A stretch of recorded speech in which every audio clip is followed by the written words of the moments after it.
जादुई पेंटिंग की कहानी बहुत समय पहले एक छोटे से गांव में एक लड़का रहता था जिसका नाम आरव था।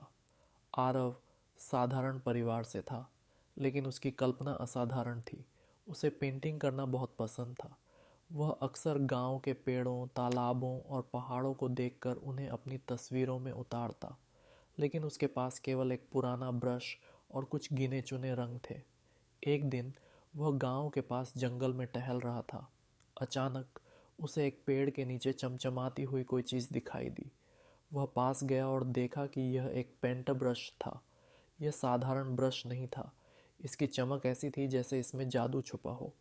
आरव ने ब्रश को उठाया और मन ही मन सोचा, यह पेंटा ब्रश ज़रूर खास होगा। वह ब्रश लेकर घर लौट आया और तुरंत अपनी पुरानी रंगों की डिब्बी लेकर बैठ गया। जैसे ही उसने ब्रश को रंग में डुबोया और कागज़ पर एक पक्षी बनाया, कुछ अजीब हुआ। वह पक्षी अचानक जीवंत हो गया और कागज़ से उड़कर कमरे में चहचहाने लगा। आरव चौंक गया। उसे समझ में आया कि यह ब्रश जादुई है। यह जो भी बनाता है वह सच हो जाता है। पहले तो वह डर गया, लेकिन फिर उसके मन में कई ख्याल आने लगे। उसने सोचा, अगर मैं अपने सपनों को सच कर सकता हूँ तो मैं इस ब्रश का उपयोग अपने गांव की भलाई के लिए करूँगा। वह अपने दोस्तों और परिवार को नहीं बताना चाहता था, क्योंकि उसे डर था कि कोई इसका दुरुपयोग कर सकता है।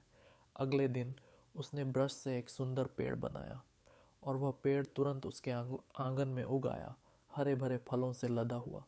गांव के लोग पेड़ देखकर चकित थे। वे आरव से पूछने लगे, यह पेड़ कैसे उगा? लेकिन आरव ने मुस्कुराते हुए कहा, यह प्रकृति का चमत्कार है। धीरे धीरे आरव ने अपने जादुई ब्रश का उपयोग गांव की समस्याओं को हल करने में किया। जहाँ तालाब सूख गया था, उसने पानी की लहरें बनाई। जहाँ फसलें खराब हो गई थीं, उसने हरे भरे खेत बना दिए।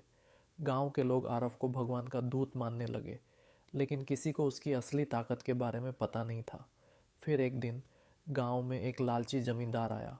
उसका नाम था भीमराज। उसे आरव के चमत्कारों के बारे में सुनने को मिला। वह आरव के घर आया और पूछा, तुम्हारे पास कोई रहस्य है ना?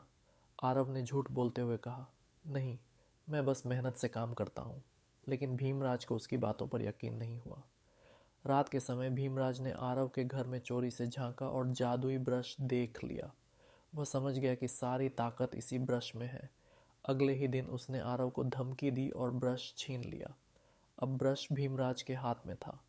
भीमराज ने सोचा कि वह अपनी इच्छाओं को पूरा करेगा। उसने सबसे पहले सोने का एक महल बनाया। फिर उसने सोने से भरी गाड़ियों की सेना बनाई। लेकिन हर बार उसके लालच ने उसे और ज़्यादा मांगा। उसने ब्रश का इतना ज़्यादा उपयोग किया कि चारों ओर अराजकता फैल गई। गांव की सुंदरता बर्बाद हो गई। आरव यह सब देखकर दुखी था, लेकिन उसने हार नहीं मानी। उसने योजना बनाई कि वह अपने ब्रश को वापस लेगा। उसने अपनी कला और चतुराई का सहारा लिया।